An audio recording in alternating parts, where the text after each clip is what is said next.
Boa noite, eu sou a professora Margarete, estou aqui para passar. Hoje nós vamos dar continuidade ao nosso estudo sobre legislação. Nós estamos estudando aquelas leis mais cobradas em concursos públicos. Hoje nós vamos estudar a Lei 14.230/21. É a chamada nova lei da improbidade administrativa. Nova? Não.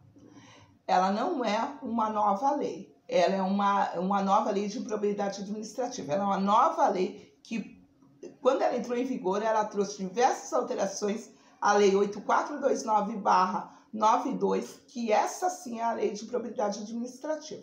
O que nós vamos fazer? Nós vamos estudar a Lei 14.230 e vamos vir comparando com a Lei 8429/92 para ver as alterações que foram feitas. Não vamos estudar artigo por artigo, vamos estudar somente as alterações, tá? É muito importante que você saiba dessas alterações. Por quê? Porque o examinador, ao elaborar a prova, ele vai sim cobrar de você saber ou não essas atualizações. O que mudou? Ele vai pegar lá um pedacinho da alteração, vai misturar com a anterior e vai jogar lá para você. Porque aí ele consegue peneirar quem realmente sabe ou não sabe, tá? Então vamos direitinho, vamos aqui dar uma olhadinha na lei. Eu quero já, como eu disse para vocês, não é uma nova lei de improbidade administrativa. A lei de improbidade administrativa vai continuar constando lá no seu edital como a lei 8429/92. O que você precisa saber é o que consta também na Lei 14.230 para você saber as alterações que foram feitas. Essa é a grande importância. Não confunda uma coisa com a outra. Vamos lá. Vamos olhar, então, vamos começar aqui pelo caput. O sistema de responsabilização por atos de improbidade administrativa tutelará a probidade na organização do Estado e no exercício de suas funções, como forma de assegurar a integridade do patrimônio público e social nos termos desta lei. Então aqui a gente vê já no caput que o que ele quer é mostrar a intenção de responsabilizar aquele que fere a integridade da administração pública, fere seus princípios, fere sua moralidade, tá? Age de forma ilícita, ocupando um cargo público, uma função pública, estando ele na administração pública. Isso não pode acontecer. O que eles querem, o que esse caput está dizendo é exatamente isso. Vamos ao parágrafo 1º. Consideram-se atos de improbidade administrativa as condutas dolosas tipificadas nos artigos 9º, 10º e 11º desta lei, ressalvados tipos previstos em leis especiais. Tá? Vamos lá. Primeiro vamos aqui ao parágrafo 1º que está dizendo dolosos. Antigamente, na lei de improbidade administrativa, dizia que seriam os dolosos e culposos. Agora mudou isso. Somente os dolosos. E o que é dolo? Aquele que existe a intenção do agente em praticar aquela ação. Ele não age por distração, ele não age sem querer, ele não age por falta de conhecimento. Ele tem sim a intenção. E essa intenção tem que ser comprovada. Entenderam? Tem que ser comprovada. Aí já começa cheio de controvérsias. Vejam bem, aqui eu quero me manter totalmente neutra, não quero pôr a minha opinião, mas existem diversas controvérsias sobre isso, tá? Vamos ver o que está no artigo 9º, no artigo 10º e no 11º. Vamos lá?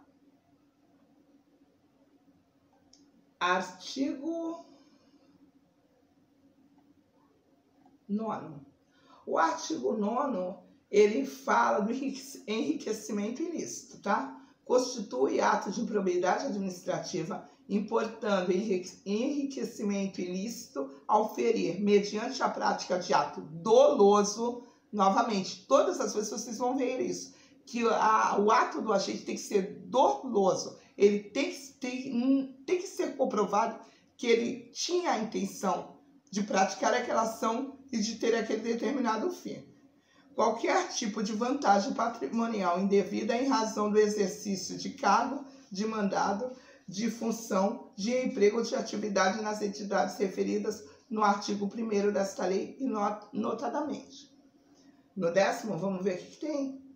Constitui ato de improbidade administrativa que causa lesão ao horário, qualquer ação ou omissão dolosa. Agora vocês veem, aqui está falando da ação, ele foi lá e agiu, ou da omissão, ele deveria agir, ele tinha a obrigação de agir, o dever de agir, e deixou de agir, ele ficou de braços cruzados vendo acontecer, tá? Dolosa, mas veja bem, ele não tem que ficar ali de braços cruzados na omissão, porque ele não tinha anotado, tem que ser comprovado sim, que ele tinha aquela intenção, ele ficou de braços cruzados porque ele queria que aquilo acontecesse, ou ele agiu porque queria que aquilo acontecesse, então ação ou omissão. Vamos lá, cadê? Eu me perdi aqui, gente. Que seja efetivo e comprovadamente, está vendo aquilo que eu falei? Aquela ação dolosa tem que ser comprovada.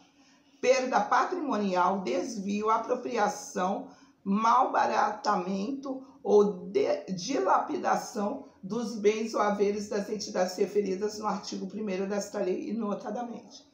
Vejam bem, aqui nós estamos falando do 1º, no 9º, lá nós falamos do enriquecimento ilícito. Aquele que usa, por estar dentro da administração pública, exercendo qualquer papel, ele usa daquilo para se enriquecer, ilicitamente. Aqui, no 10º, aqui nós estamos falando daquele que traz prejuízo para a administração pública, seja por ação ou omissão, mas ele tem que ter aquela intenção, né? Não pode ser uma coisa culposa, não pode ser uma coisa que tenha sido por descuido, por exemplo. E o 11º, constitui ato de improbidade administrativa que atenta contra os princípios da administração pública, ação ou omissão dolosa que viole os deveres de honestidade, de imparcialidade, de legalidade, caracterizada por uma das seguintes condutas. Aí aqui sim ele vem trazendo um rol taxativo. Porque quando a gente olha lá o parágrafo 1º, vamos ler ele de novo. Considera-se atos de improbidade administrativa as condutas dolosas tipificadas. Quando a gente vê essa palavra aqui na lei, a gente tem a impressão de que vão vir alencados um rol taxativo. Na realidade, aqui o que não vai haver discussão é sobre o 11º. O 11º, sim, ele traz um rol taxativo. Mas o 9º e o 10º, ele vai sim, vocês ainda vão ouvir falar de bastante discussão sobre eles, tá? Vamos ao parágrafo 2º. Considera-se dolo a vontade livre e consciente de alcançar o resultado ilícito tipificado nos artigos 9º, 10º e 11º desta lei, não bastando a voluntariedade do agente. Aqui, novamente, está falando daquilo que eu falei para vocês. Tem que existir, sim, aquela vontade consciente, o dolo. Ele quer, sim, ele tem a intenção, sim. O que ele deseja é aquilo. Não resta dúvida, está comprovado. Ele fez porque quis. Essa é a conduta dolosa que tem que existir para que ele seja enquadrado e punido por improbidade administrativa. Parágrafo 3º. O mero exercício da função ou desempenho de competências públicas, sem comprovação de ato doloso com fim ilícito, afasta a responsabilidade por ato de improbidade administrativa. Volta a ser aquilo que eu estou falando. Não foi comprovado, não se comprovou que era dolosa aquela conduta dele, que teve uma vontade. Então, se não ficar comprovado isso, vai ser afastado dele, sim, a responsabilidade por ato de improbidade administrativa. Viram aqui? Era bem diferente. Quando existia a modalidade, quando era considerada a modalidade culposa, aqui caberia ao agente, sim, ele comprovar, tá? Que não foi ele, se aquilo. Mas todas essas, o direito de defesa seria exercido. Aqui também todo o direito é exercido, mas quando é comprovado, ele só será responsabilizado se já estiver comprovado que houve ato doloso ali, sim. Nós vamos parar por aqui, porque o que eu quero falar para vocês é nós vamos estudar essa lei, sim. A partir da semana que vem, nós vamos estudar essa lei.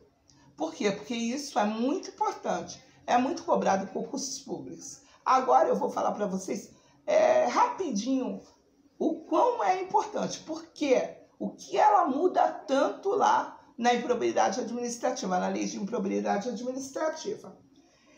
Vejam bem, agora só se admite a modalidade culposa. Aliás, só se admite a modalidade dolosa. A culposa não existe mais, tá? Ela tem também, essa nova lei, ela altera lá, trazendo um rol taxativo de atos de improbidade administrativa. Não era assim taxativa. Agora ela traz lá, no 9º, no 10º, no 11º, um rol taxativo. Como eu disse para vocês, o único que não vai haver discussão será o 11º. Mas aqui o que ela quer dizer é que tem que estar ali dentro. Porque no 9º e no 10º ela deixa uma brechinha para que seja modificado, para que seja usado como ato de defesa e que não entre ali no rol taxativo. Quando nós formos estudar a lei, vocês vão notar isso. Agora também existe uma grande diferença. Antigamente, uma pessoa jurídica, ela tinha sim o poder de, ao se sentir lesada, ela ingressar com uma ação de improbidade administrativa. Agora não. Agora isso só cabe somente ao Ministério Público. Olha aí uma grande diferença. Viu porque é tão importante estudar essa lei? As sanções também referentes à improbidade administrativa, elas tiveram um aumento, né? O tempo de punibilidade, o tempo de suspensão de direitos teve aumento, os direitos políticos. Por exemplo, agora pode ser até 14 anos. Tá? Outra coisa muito interessante é que enquanto o tempo de suspensão de direitos políticos, por exemplo, que vai agora até 14 anos, pode ir até 14 anos, as taxas diminuíram, os valores das taxas diminuíram. Confuso, né? Tem bastante gente achando estranho, não gostando da forma que essa lei alterou a lei de improbidade administrativa. Então, como eu disse, os valores da multa diminuíram, tá? Os prazos prescricionais também sofreram alterações, tá? Agora é 8 anos, é de uma forma geral. Antigamente existia, assim, vários prazos, diferentes prazos. E agora eles pegaram e falaram, a prescrição de improbidade administrativa é de 8 anos. Vejam bem o que é interessante. É interessante porque tudo isso, nós falamos aqui 1, 2, 3, 4, 5, 6 alterações. E dentro dessas 6 alterações, imagina quantas questões o examinador pode fazer. Então, é muito importante que, como eu vou dizer mais uma vez, é muito importante que você conheça a lei. Quando é cobrado lei no nosso concurso, quando o examinador vai cobrar, quando está lá no nosso edital, a gente tem que saber ela, a gente tem que entender, a gente tem que saber do que está falando, para não ser pego numa pegadinha, tá? Então, a partir da semana que vem, será esse o nosso ponto de estudo sobre legislação. Aguardo vocês na semana que vem. Peço que vocês nos sigam no Instagram, porque lá tem bastante dicas. Aquela que você vai lá, printa a tela e guarda para você. Tá? E você olha e você vai se lembrar. Entre para o nosso grupo VIP do WhatsApp, porque é lá que diversos outros materiais são disponibilizados. E deixe seu like aqui, tá? Compartilhe com os amigos para que esse conhecimento chegue a mais pessoas, tá? Beijo!